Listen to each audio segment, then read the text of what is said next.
Alright, nkulisizaayo nnyo kulika obwakedde mukwano gwange yonna gy'osinzira okuba ng'otuwuliriza we bali kwekuumira ku mayengo gano aga UG Updates TV. Kakati nno General Muhoozi Kainerugaba, Chief of Defence Force kandibanga kaweddemu oluvannyuma lw'okuvaayo ku mukutu gwe ogwa Twitter n'addamu ebintu bye eby'okubanga atiisatiisa abali ku ludda oluvuganya. Ku luno omulundi era yazzeemu okutiisatiisa Robert Kyagulanyi Ssentamu ng'agenda mu maaso n'okubanga mukanga nga wagenda omuggyako omutwe gwe mukwano gwange ali eyampuliriza. Naye ebintu kirabika tebigenda bulungi oluvannyuma lwa civil society activists groups ebirirwanira eddembe ly'obuntu we bivuddeyo ne bikanga kwegamba ne byanukula mu ddoboozi ery'omwanguka ku bigambo ebikozesebwa Chief of Defence Force omulamba mu ggwanga. Kino nno kiba kikulaga level ebyobufuzi bw'eggwanga Uganda ne governance kwe tuyimiridde inti constitution y'eggwanga yaffe Uganda tekyayinamu wadde ensa, kubanga Chief of Defence Force wabanga asobola okuvaayo n'ayingirira ebyobufuzi ate ng'amateeka agaakolebwa mu constitution y'eggwanga Uganda agafuga eggye erya UPDF tegawa mwaganya military officer n'omu kubanga yeenyigira mu byobufuzi. Naye kati ke kabonero akasooka okulaga inti constitution y'eggwanga Uganda tekyalimu wadde ensa gwe mukwano gwange ali eyampuliriza. Nyongera okujjukizaako nti oli ku UG Updates TV kosinzidde okuba ng'otuwuliriza. Gwe tannatweyungako genda ali wansi wali ekigambo subscribe kikooneko ojja kuba osula bulungi nnyo tweyungako. Nammwe abali emitala w'amayanja mbatumiddeko nnyo sibeerabidde.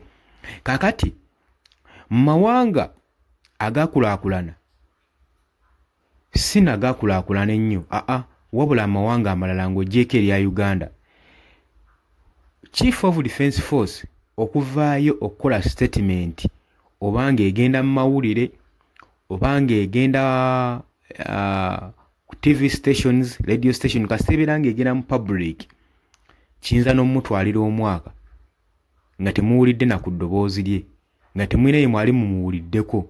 Lwaki? Kubanga bavaayo for big issues, ensonga nga kwegamba asaanidde okubanga aginterviewinga agiyingiremu. Niye ekisoose okuwekeninga amagye gaffe oba ne security agencies wano ezaffe mu Uganda okubanga n'amawanga agasinga gasobola otweddiramu nga we gaagala lwa nsonga abakulembeze bennyini balemeddwa okwowa ekitiibwa n'okweteekaku n'okwebrandingako level gye basaanidde okubeerako okusobola okulaba nga baweesa eggwanga lyabwe ekitiibwa saako n'obutattattana diplomatic relations eziri wakati w'eggwanga erya Uganda n'amawanga ag'ebunaayira. Kubanga General Muhoozi Kainerugaba si gwe mulundi ogusoose okubanga agenda mu maaso n'okuwoninga Robert Kyagulanyi Ssentamu omukulembeze w'ekibiina kya National Unity Platform ng'agenda mu maaso n'okumutiisatiisa nga wagenda okubanga amuggyako omutwe. Era gye buvuddeko emabega yavaayo n'agamba nti nno singa munaamunoonya ennaku entono nnyo nga temumulaba mukimanye nti nno nja kuba mumuggyeeko omutwe.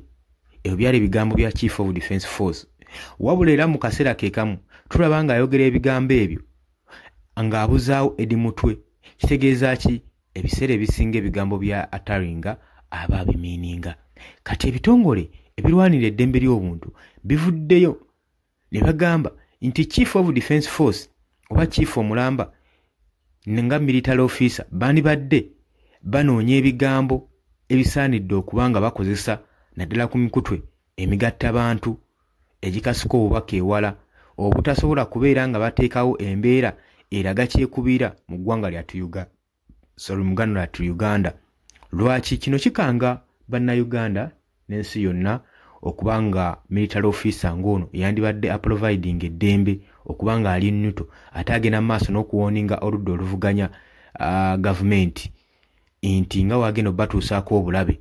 Naye ng'ensonga zonna bangi bazitunuulidde ng'ez'ebyobufuzi ezigenda mu maaso n'okubanga bateekawo embeera etiisatiisa oludda oluvuganya gavumenti lisobole okubanga lutya, so n'abawagizi bagende mu maaso n'okubanga batya kuba bagamba olaba bawoninga mukama waabwe gwe bawagira ate bo olowooza kinaaba kitya. So ensonga eno esaanidde okubanga etunulwamu obutasobola kutiisa bannansi bagende mu maaso n'okubanga basalawo omuntu gwe baagala okubanga bafuga nga tebalina pressure n'emu. Oli ku UG Updates TV nyongera okujjukizaamu wabula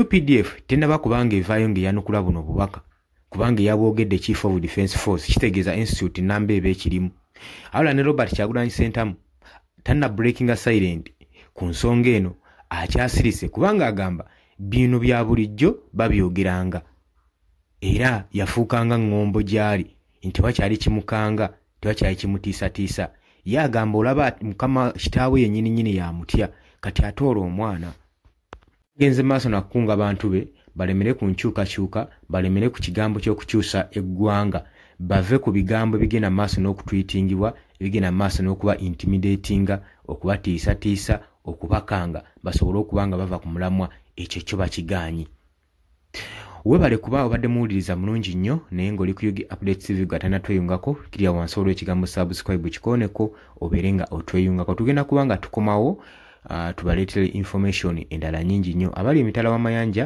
mbatumiddeko nnyo sibeerabidde mbagaliza olunaku olulungi mweraba